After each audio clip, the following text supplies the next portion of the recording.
Seni ben çok severim melek annem, güzel annem. Üzülmesin sakın derim melek annem, güzel annem. İyi doğru sözler onda, şefkat dolu gözler onda. Sevgi ışık var yolunda melek annem, güzel annem.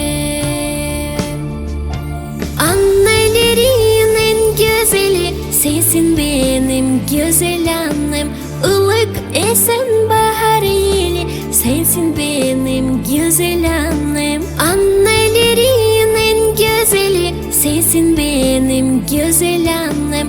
Meleklerin eşi sanki sensin benim güzel annem.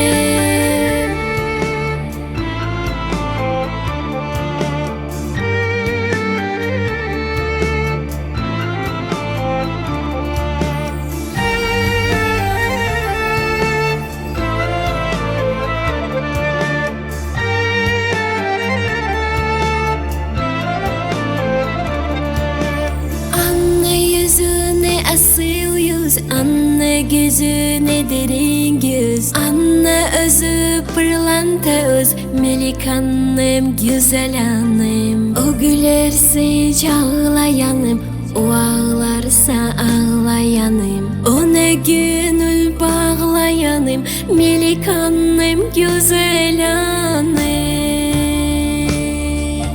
Annelerin en güzeli sensin benim güzel annem.